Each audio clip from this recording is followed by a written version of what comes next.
Vamos a continuar entonces con nuestros temas. Hemos hablado sobre las alteraciones, como son la amenaza de parto pretérmino, el embarazo prolongado, que ambos nos pueden llevar a la muerte del feto. Entonces, ahora vamos a hablar lo que se trata del óbito fetal, o conocido también como muerte fetal intrauterina. ¿Se ve pantalla, chicos? Sí, doctora. Muy bien. ¿A qué denominamos muerte fetal intrauterina? Aquella muerte que se va a producir en cualquier momento de la concepción, pero habitualmente a partir de la segunda mitad del embarazo, es decir, después de las 20 semanas de gestación y con un peso superior a 500 gramos. Existe una controversia entre la definición de la muerte fetal. La Organización Mundial de la Salud abarca la definición mucho más allá y ellos indican que la muerte fetal intrauterina es la muerte de un producto de la concepción antes de su expulsión, independiente de la duración del embarazo. Ellos ya no consideran a partir de las 20 semanas, sino dan más bien un margen más amplio. Pero lo que indican que es importante conocer la triada que debe existir. Para hablar de muerte fetal debe haber ausencia de los latidos cardíacos, ausencia de las pulsaciones del cordón y ausencia de los movimientos fetales. En base a esta definición, entonces se clasifica la muerte fetal intrauterina en 3 etapas. La primera etapa, que sería la etapa fetal temprana, que la muerte fetal intrauterina abarca a todos los fetos desde el inicio de la concepción y hasta las 20 semanas de gestación. Es decir, tomaría en cuenta lo que nosotros conocemos como definición del aborto. En este caso, un aborto retenido, donde el feto tiene aproximadamente 500 gramos de peso y su longitud es menor a 25 centímetros. La pérdida fetal intermedia, desde las 20 semanas hasta las 28 semanas, donde el feto tiene un peso superior a 500 gramos, una longitud menor a 25 centímetros, de entre 25 y 35, y un peso superior a 999, pero que no llega al kilo.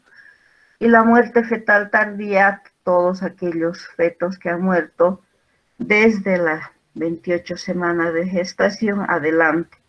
En este caso ya superan el kilo de peso y su longitud es mayor a 35 centímetros de tamaño. ¿Por qué se produce la muerte fetal intrauterina? Principalmente se va a producir por una reducción o supresión en la circulación uteroplacentaria. O sea, se va a suspender esta circulación, no se va a administrar al feto el aporte suficiente y, en primer lugar, al existir la supresión, nuestro feto va a empezar con un sufrimiento fetal. Inmediatamente ese feto nunca va a morir, siempre va a haber una etapa inicial de sufrimiento fetal que se caracteriza por las alteraciones en la frecuencia del latido cardiofetal del feto. Entonces el latido va a ser inferior a 100 o superior a 160. Otra característica, si ustedes recuerdan, de sufrimiento fetal, también es el color del líquido amniótico. Normalmente hemos dicho que es transparente, y nos habla de sufrimiento fetal cuando éste cambia a una coloración verde debida generalmente a una reducción o supresión del aporte del oxígeno al feto. Otra causa de muerte fetal igual se debe a un aporte calórico insuficiente de la madre hacia el feto, infecciones que van a producir una hipertermia, van a llevar toxinas bacterianas, parásitos, etcétera, a nuestro feto, que como habíamos visto, también es una causa de una amenaza de parto pretérmino. Importante entonces siempre realizar el tratamiento de las infecciones maternas una vez que las hemos descubierto. Otra causa que se considera como una etiología de la muerte fetal intrauterina son las intoxicaciones maternas, madres que están expuestas al trabajo, al mercurio, al DDT, etcétera, ¿no? Y los traumatismos, ya sean directos o indirectos, sobre el abdomen. Se considera también como una causa importante las malformaciones congénitas del feto, el síndrome de Down, el síndrome de Turner. Y un 10% tiene causas desconocidas. Nuestro feto muere sin haber presentado ninguna alteración.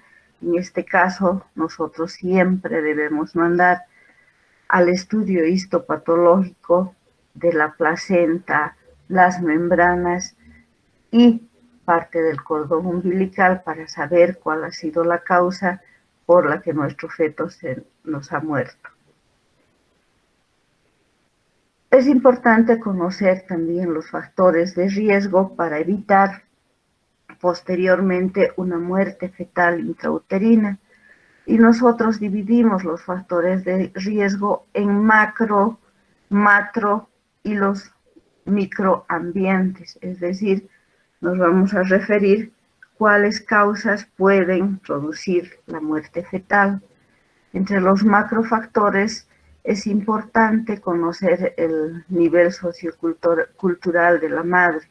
Hemos dicho que tanto el nivel sociocultural y económico bajo hace que nuestras pacientes no acudan a un buen control prenatal donde no se ha podido conocer los factores de riesgo.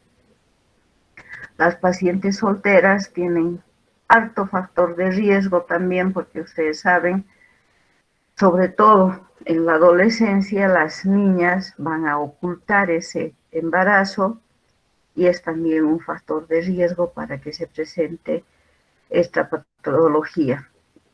Entre los macrofactores son los relacionados exclusivamente con la madre.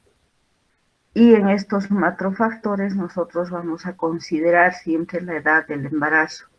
Pacientes que se han embarazado por primera vez antes de los 17 y después de los 35 años tienen gran probabilidad de tener esta patología. El sobrepeso, pacientes obesas también son consideradas como factor de riesgo, el tabaquismo, que hace que nuestro endometrio no esté apto para nutrir a nuestro feto, enfermedades crónicas, ya sea cardíacas, diabetes y la hipertensión arterial, que es un factor importante en la madre para que se produzca esta patología. El microambiente generalmente está relacionado con alteraciones que se van a producir a nivel de la placenta. Por ejemplo, una placenta vieja, como habíamos hablado, que ya tiene calcificaciones, que va a empezar a reducir su tamaño, no va a producir buen aporte calórico, buen aporte nutricional a nuestro feto, es una causa de probable muerte fetal intrauterina. El desprendimiento prematuro de placenta.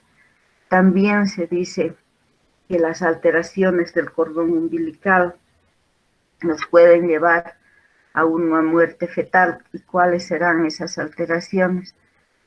Circulares de cordón o la presencia de nudos apretados que van a interrumpir el flujo uteroplacentario.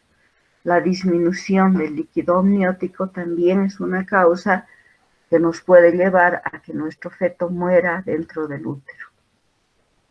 Aquí tenemos una imagen de un niño donde presenta una circular en el pie, en el miembro inferior. Esta circular puede deslizarse de la piernita y convertirse en un nudo. Este nudo, al apretarse, entonces va a disminuir el flujo uteroplacentario primeramente y posteriormente va a hacer que ese nudo se apriete más y entonces se produce la muerte de nuestro feto. Una vez que se ha producido la muerte intrauterina de nuestro feto, va a seguir una evolución y esa evolución nosotros tenemos que determinar de acuerdo al aspecto que va a tener nuestro feto al nacer. Primeramente tenemos la disolución o licuefacción, que esto se va a presentar en embarazos que cursan con 7 a 8 semanas de gestación. ¿Qué va a pasar si se nos muere un embrión a esas alturas? Entonces se produce la disolución de nuestro feto en el líquido del seroma, es decir, de la cavidad. Desaparece nuestro feto y nosotros en la ecografía vemos solamente el saco gestacional y el ecografista nos reporta embarazo anembrionado. Sí ha habido un embrión, pero ha habido una evolución anatómica en que se ha disuelto, ha desaparecido, tiene apenas milímetros de tamaño que desaparece nuestro feto. A partir de las 9 semanas hasta las 22 semanas se va a producir un proceso que es conocido como momificación, en la que el feto va a tomar una coloración gris que tiene la característica de ser como el aspecto de una masilla, en otras palabras, como un engrudo. En este caso, la placenta, en estos fetos que ya son más grandes, va a perder su color y la caduca se espesa. Entonces acá tenemos un feto con todas las características que hemos mencionado, el cambio de color, etc. A las 23 semanas nosotros ya podemos observar diferentes características de maceración, y tenemos 3 grados. El primer grado se caracteriza porque cuando nuestro feto ha muerto a partir de las 23 semanas y ya tiene la muerte una duración de 2 a 8 días dentro del útero, los tejidos de nuestro feto se van a llenar de líquido y empiezan a ablandarse. En la epidermis lo característico es que aparecen vesículas o flictenas llenas de líquido. Este líquido o estas vesículas, al ir rompiéndose, van a hacer que nuestro líquido amniótico cambie de coloración a ese color rojo que habíamos mencionado, que es signo de muerte fetal. Aquí ustedes ven nuestro fetito con las flictenas que ya se están empezando a romper. En el 8º a 9º día de muerte intrauterina, ya nuestro líquido está completamente sanguinolento, justamente por esta rotura de las vesículas. La epidermis se va a empezar a descamar.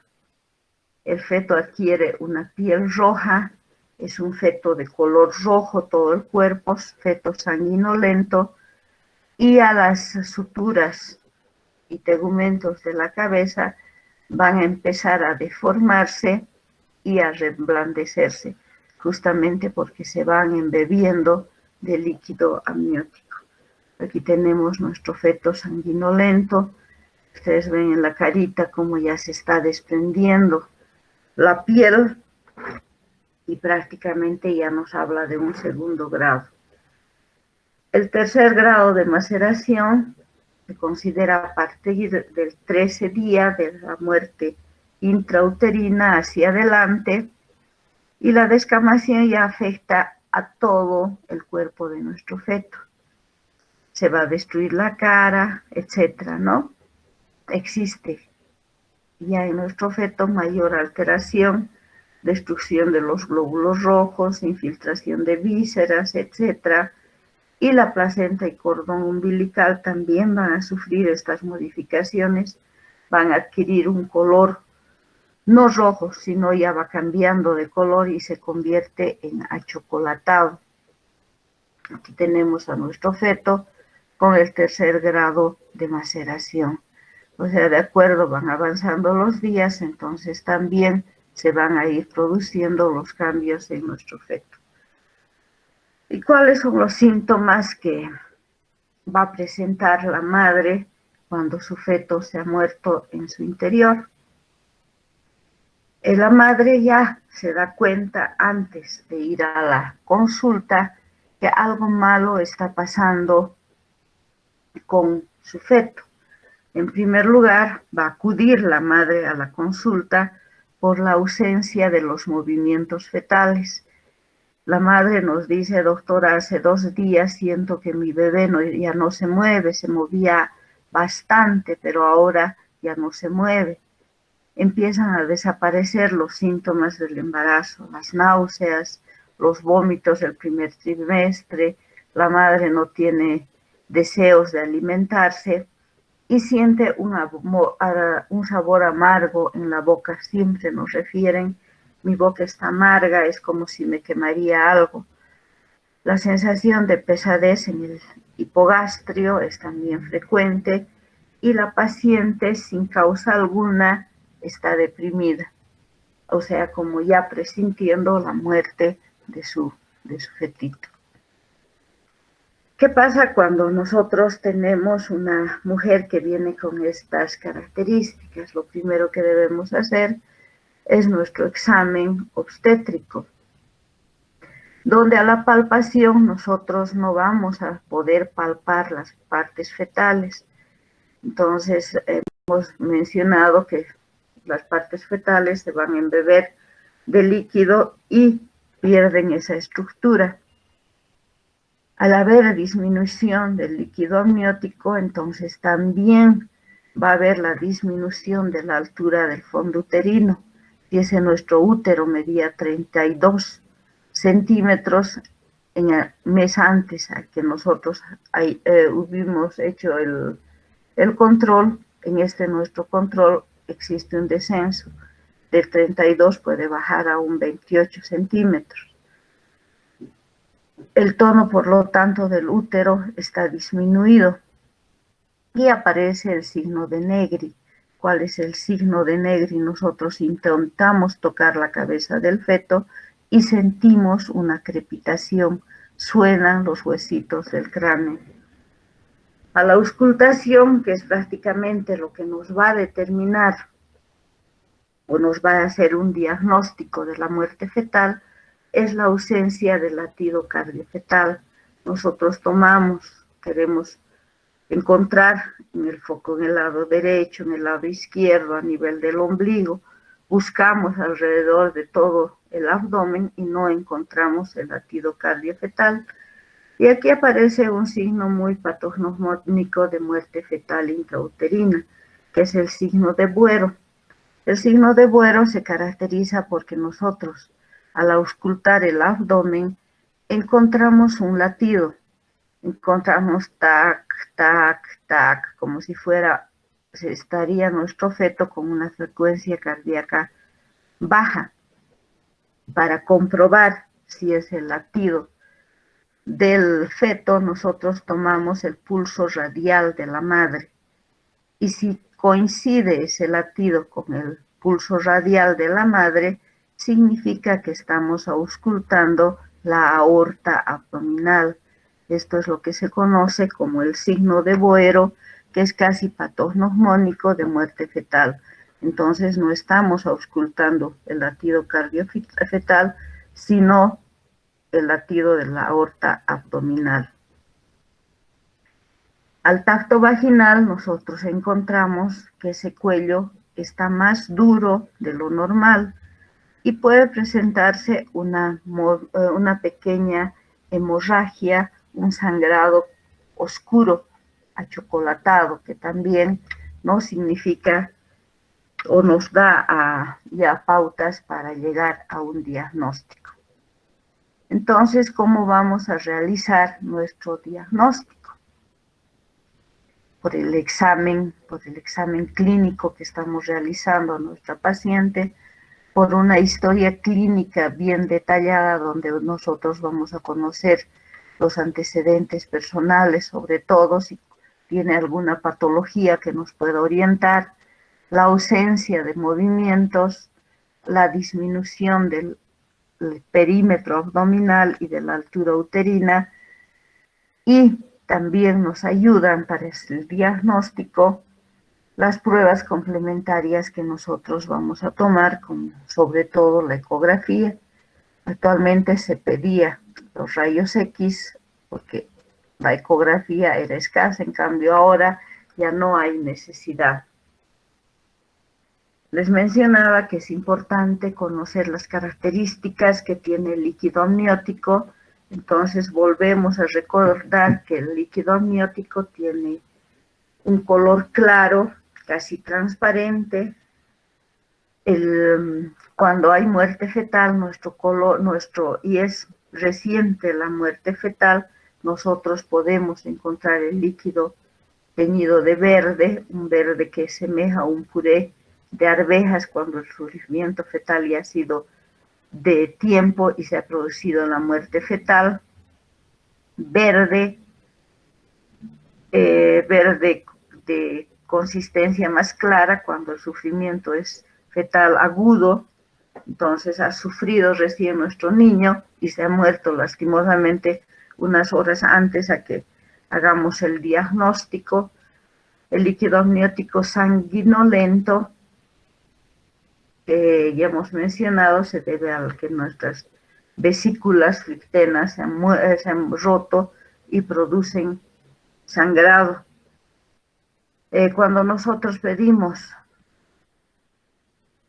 al laboratorio una muestra del líquido amniótico, nos reportan el signo de Baldi-Margulies, que consiste en la presencia de glóbulos rojos y de hemoglobina dentro de ese líquido amniótico.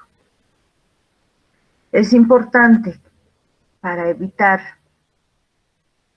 otra posterior muerte fetal intrauterina realizar siempre un diagnóstico etiológico. Entonces es importante conocer la causa que produjo ese deceso. Hemos mencionado que las causas son variadas, una hipertensión arterial, que es la principal causa, que trataremos a nuestra madre para evitar posteriormente la muerte fetal. Si no tenemos la causa importante, siempre mandar, vuelvo a repetir, la placenta con sus membranas, el cordón umbilical, para conocer la causa que motivó esa alteración. Cuando tenemos la causa que produjo la muerte fetal, ya no es necesario que nosotros mandemos a anatomía patológica, sino hacer el tratamiento respectivo. Por ecografía y por rayos X tenemos signos que también nos avisan que nuestro feto se ha muerto dentro del útero. Nosotros tenemos duda, no queremos todavía comunicar a la madre que tenemos esa sospecha de diagnóstico y pedimos una ecografía.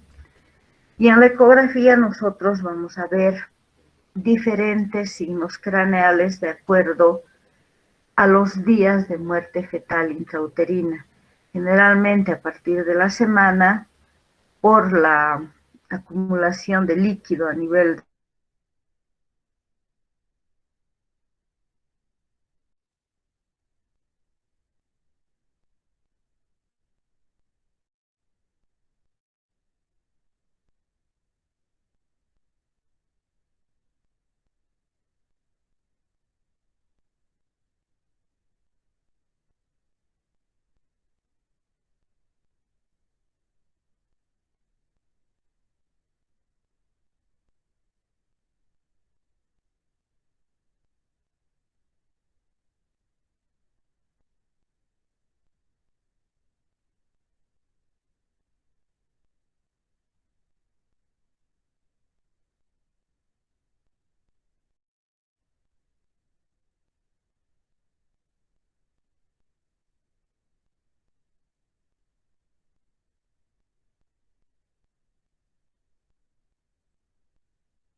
Chicos.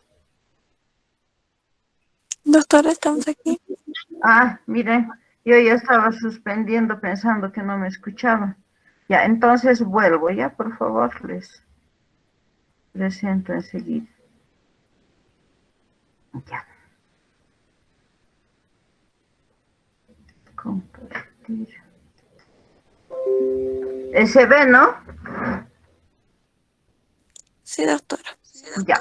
Entonces nos habíamos quedado en la ecografía y los signos que vamos a encontrar mediante la ecografía. El primer signo que nosotros vamos a encontrar es el signo de Spalding, en que consiste en que los parietales se van a poner unos sobre otros. Entonces el signo de Spalding es el cabalgamiento de los parietales. El signo de Spangler aparece mucho después, generalmente a partir de los 10 días, donde existe aplastamiento de la bóveda craneal. En el signo de Högner nosotros vamos a encontrar aplastamiento y asimetría craneal, nuestro cráneo ya se va deformando, y el signo de Damel, por la presencia del líquido, nos hace que se vea por ecografía un halo pericraneal, como si fuera una corona alrededor de la cabeza. Aquí por ecografía vemos el cabalgamiento de los parietales. Existen, aparte de la cabeza, signos de la columna vertebral. Por ese embebimiento de líquido, nuestra columna también va a mostrar deformaciones. Entonces, generalmente va a haber una hiperflexión, y tenemos el signo de Hartley, que consiste en que nuestro feto se va a acomodar de modo de una pelotita. Se caracteriza entonces por el apelotonamiento fetal, por la pérdida de esa conformación de la columna raquídea. Y el signo de Tager, en que nosotros no vamos a poder palpar nada de la columna. Está nuestra columna totalmente deformada, un colapso total. Esos signos son los que nosotros principalmente vamos a ver en una primera etapa. Posteriormente tenemos ya los signos tardíos a partir de los 15 días. El signo de Brakemann, en que el maxilar inferior está caído, da la impresión de que la boca de nuestro feto estaría abierta. Entonces, por ecografía nos muestran justamente esta caída del maxilar inferior con nuestro fetito con su boca abierta. El signo de Robert, que es la presencia de gases a nivel de vísceras y de los vasos del feto. Chicos, ¿me están escuchando?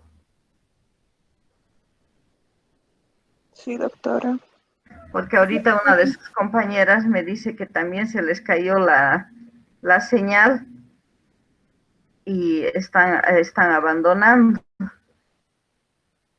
Les mandé, pues, suspendemos, pero como estábamos con señal, por eso seguimos.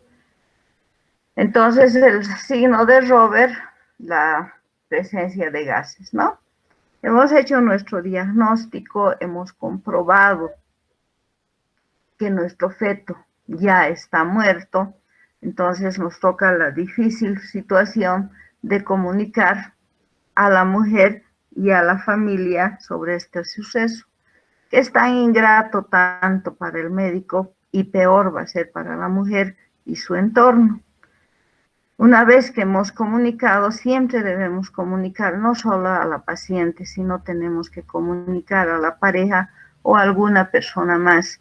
La mujer, como ustedes saben, necesita un apoyo psicológico. No es fácil decir a una persona que estaba esperando con ansias el nacimiento de su niño, de pronto decir que se ha muerto, ¿no? Y el manejo también dependerá de esta situación. Tenemos un manejo expectante y un manejo intervencionista.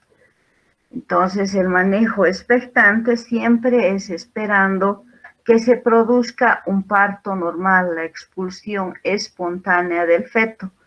Se dice que el 80% de los fetos, una vez que se ha producido la muerte fetal, se va a producir el nacimiento los primeros 15 días. Los primeros 15 días sin que nosotros hagamos nada. Entonces, en esta etapa también, cuando nosotros esperamos un parto espontáneo, nos sirve para que la mujer se adapte a esta muerte fetal, acepte la muerte fetal. Hay pacientes que, como les decía, ya han percibido y han presentido la muerte fetal intrauterina y nos piden inmediatamente que terminemos ese embarazo. Nosotros debemos ayudar a la mujer y si podemos realizar la cesárea de emergencia, la realizamos. Aparte de esta solicitud que nosotros vamos a aceptar, vamos a intervenir, vamos a terminar con ese embarazo cuando la bolsa está rota, cuando ha existido una ruptura prematura de membranas por el peligro a la infección. En toda paciente embarazada hemos dicho que vamos a solicitar siempre un examen de sangre, orina, etc. En una paciente que tiene muerte fetal, vamos a pedir un coagulograma y cuando vemos que el fibrinógeno es menor a 200 miligramos por mililitro, vemos que está disminuyendo y existe una probabilidad que es muy frecuente también la complicación que nuestra paciente entre en un cuadro de coagulopatía intravascular diseminada, nosotros debemos intervenir inmediatamente. El estado emocional es importante también para que nosotros realicemos o terminemos con ese embarazo. Por la probabilidad de que nuestra paciente, por la disminución de fibrinógeno, no sangre, es importante en estas pacientes por lo menos disponer de 2 paquetes de sangre fresca. Y el manejo, ustedes ya saben, hemos hablado del intervencionista en un embarazo prolongado, es lo mismo, podemos hacer con oxitocina que va a ir diluida, habíamos mencionado, en 1000 cc de solución salina, 10 unidades, de oxitocina a 10 gotas por minuto para iniciar nuestro trabajo de parto. O podemos utilizar también las prostaglandinas tipo Cytotec, el misoprostol. Ya aquí, como tenemos el feto muerto, ya no usamos los 25 microgramos, sino podemos utilizar la tableta completa, es decir, 200 microgramos. Hemos mencionado que produce contracciones violentas y un feto vivo nos puede producir la muerte fetal. En este caso, que ya está muerto nuestro feto, podemos utilizar dosis mayores. Podemos utilizar intravaginal o vía oral. Y eso ya hemos hablado. En gestaciones ya más avanzadas o en situaciones transversas se prioriza la terminación del embarazo por vía abdominal, es decir, que nosotros realicemos la cesárea. En lo general se prefiere inducir porque ustedes saben, una cirugía, generalmente si hacemos una cirugía con feto muerto, restamos las posibilidades a nuestra mujer de posteriores cirugías en un embarazo. Lo ideal es tener hasta 3 cesáreas nada más. Entonces, si hacemos con un feto muerto, le estamos restando ya esa posibilidad. En caso de que exista una coriomionitis o una infección muy severa, entonces se aconseja realizar, los signos vitales están inestables, fiebre por encima de 38 grados centígrados, nuestro leucograma alterado, proteína C reactiva elevada, entonces se aconseja hacer una histerectomía en bloque. ¿Qué significa una histerectomía en bloque? Sacar al feto sin haber abierto nuestro útero. Entonces, una histerectomía con feto in situ para evitar la diseminación de la infección. ¿Qué he hecho? Chicos, ¿he hecho algo? La técnica de Aburel. ¿Siguen viendo, chicos? Doctora, no se ve. He dejado de compartir por un ratito. Bueno, en sí nos faltaba solamente 2 imágenes que les voy a hablar. Es la técnica de Aburel, en que consiste la inyección intraamniótica de líquido, ya sea suero fisiológico, suero glucosado dentro del abdomen. Nosotros cargamos una jeringa con cualquiera de estas soluciones y vamos introduciendo dentro del abdomen. Vamos introduciendo, aquí está el abdomen, con la jeringa introducimos dentro del útero. ¿Para qué? Para aumentar esa capacidad del útero que se distienda y nos produzca inicie las contracciones uterinas, la técnica de Aburel. Actualmente ya no se realiza porque ya tenemos otros medios, como habíamos mencionado, sobre todo el uso de prostaglandinas. Y terminamos indicando que a nadie le va a gustar que nuestro feto se muera, por lo tanto nuestro feto necesita apoyo psicológico, o nuestra madre, perdón. La madre necesita, después de que ha muerto su feto, un apoyo psicológico para que acepte la muerte de su niño. Tenemos que ser respetuosos del duelo que va a tener la madre por la pérdida, y nosotros, cuando atendamos a estas pacientes, debemos siempre colocarlas en una sala donde no exista otras madres que estén con sus niños vivos al lado. El apoyo psicológico siempre se da a la mujer embarazada, al marido y a su entorno más cercano. Y nosotros, importante para evitar este suceso, siempre en el control prenatal, hacer una historia clínica bien detallada, conociendo los antecedentes, ver si ha tenido pérdidas anteriores para evitar nuevamente otra pérdida. Si tienen alguna pregunta, chicos.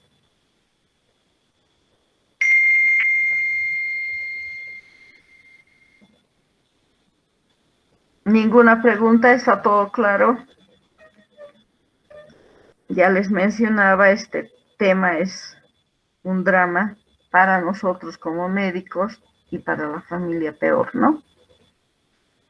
Bueno, entonces, si no hay nada más que hablar, nos vemos la siguiente clase. Hasta luego, doctora. Chao, chicos. Doctora, Chao. gracias. Chao.